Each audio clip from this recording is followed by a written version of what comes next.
இந்த அரசாங்கத்துக்கு ரொம்ப இன்செக்யூரிட்டி அதிகங்க.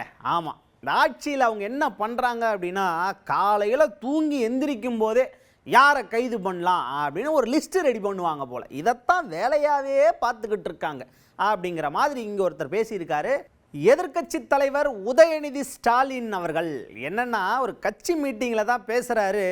அதாவது இப்போ என்ன ரீசெண்டாக கைது பண்ணாங்க இல்லையா, அது எதுக்காக கைது பண்ணாங்கன்னு நினைக்கிறீங்க? ஒன்றுமே கிடையாது. அதாவது நான் அவங்கள அந்த மேடையில் என்னென்னலாம் பேசணும் தெரியுமா, அவரை வந்து டம்மி முதல்வர்னு சொன்னேன், அதை அவர் ஒத்துக்கிட்டார். அது மட்டும் இல்லை, இந்த ஆட்சி கேடுகட்ட ஆட்சின்னு சொன்னேன், வெக்கங்கட்ட ஆட்சின்னு சொன்னேன்.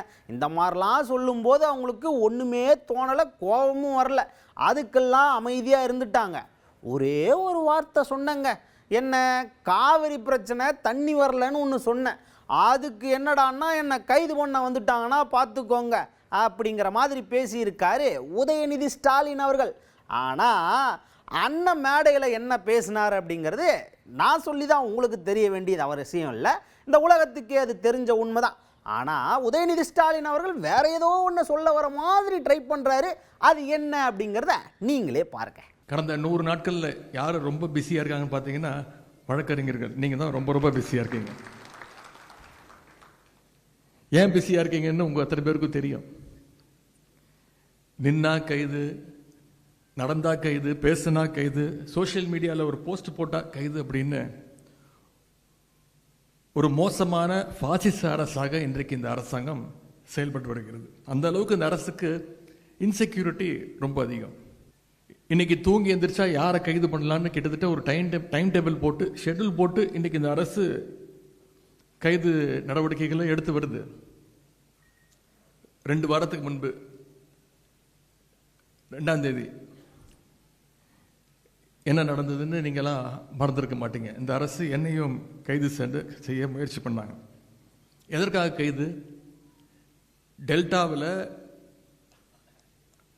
விவசாயிகளுக்கு ஆதரவாக நம்முடைய தலைவர் சொன்னதன் பேரில் தஞ்சாவூரில் போய் ஒரு போராட்டத்தில் கலந்து கொண்டு பேசினேன். கிட்டத்தட்ட 22 நிமிஷம் பேசியிருக்கிறேன். நான் கூட நான் பேசுனதை வச்சு தான் ஏதோ கைது செய்ய வந்திருக்கிறாங்கன்னு நினச்சேன். அன்றைக்கி காலைல 8 மணிக்கு காவல்துறை என்னுடைய வீட்டுக்கு வந்தாங்க. அப்போ நான் பேப்பர் படிச்சுட்டு இருந்தேன், தொலைக்காட்சி பார்த்துட்டு இருந்தேன். என்னுடைய உதவியாளர் வந்து சொன்னார், இந்த மாதிரி தஞ்சாவூர்லேருந்து வந்திருக்கிறாங்க போலீஸு. நான் போய் முடிப்பட்டேன், சரி கைது பண்ண வந்திருக்கிறாங்க. நான் உடனே யோசிச்சு பார்த்தேன், நேற்று என்னெல்லாம் பேசினேன்? டம்மி முதலமைச்சர்னு சொன்னேன்.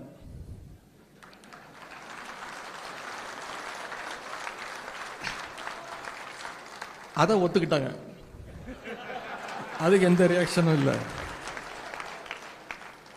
கேடு கெட்ட அரசு அமைஞ்சிருக்கு, ஒரு வெக்கங்கெட்ட அரசு அமைஞ்சிருக்கு, இதெல்லாம் சொன்னேன். இதற்கெல்லாம் எந்த ரியாக்ஷனும் இல்லை. இதுக்கு தான் கைது பண்ண வந்திருக்காங்கன்னு நான் நினச்சிட்டு இருக்கேன். என்ன சொன்னேன்? இது என்ன அப்படி பேசிட்டேன்? டம்மி முதலமைச்சர், வெக்கங்கெட்ட அரசு, கேடு கெட்ட அரசு, எதற்கும் துப்பு இல்லை, தைரியம் இல்லை, விவசாயிகளை இப்படி நடு ரோட்டில் விட்டுட்டீங்க.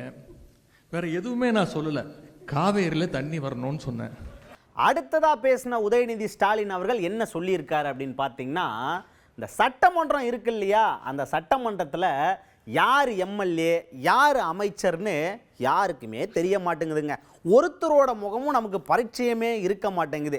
நமக்கு தெரிலனா பரவாயில்ல, முதலமைச்சராக இருக்கார்ல அவருக்கே தெரிலனா பார்த்துக்கோங்களேன். அப்படித்தான் இருக்குது.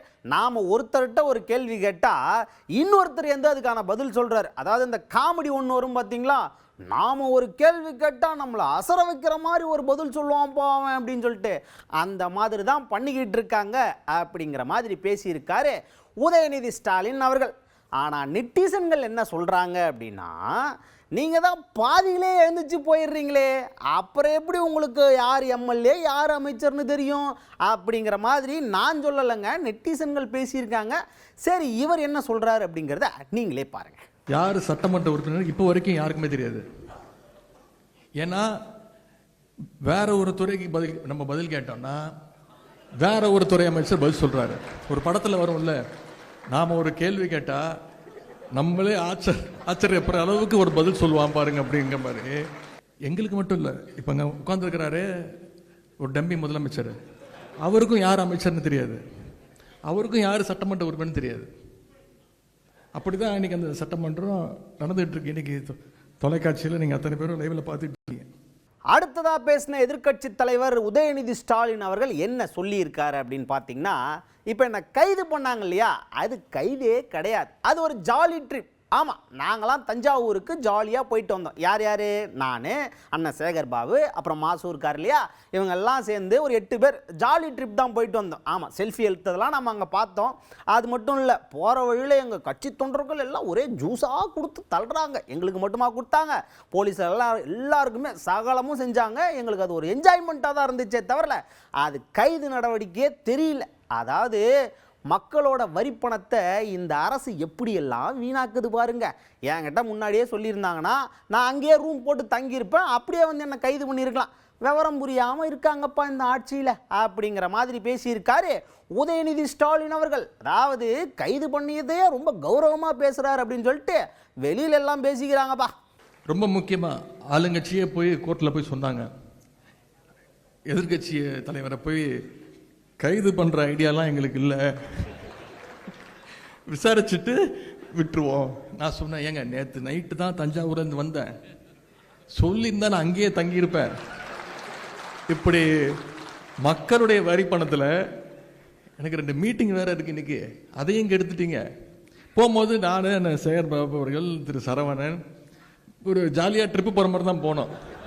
ஆனால் மாசு அவர்கள் கிட்டத்தட்ட 7-8 பேர் ஜாலியாக பேசிக்கிட்டு அப்போ சொன்னேன் உங்ககிட்ட, இந்த மாதிரி ஒரு மக்கள் வரி பணத்தில் ஒரு ரோட் ஷோ, அது போகிற வழியெல்லாம் நம்முடைய உடன்பிறப்புகள் அங்கங்கே என்னுடைய வழியை மறித்து கரெக்டாக என்ன நான் கொடுக்கணுமோ கொடுத்துட்டு இருந்தேன். காஃபி, டீ, ஜூஸ் எல்லாம் எங்களுக்கும் இல்லை, எந்த காவல்துறை அதிகாரிகளுக்கும் சேர்த்து தான்.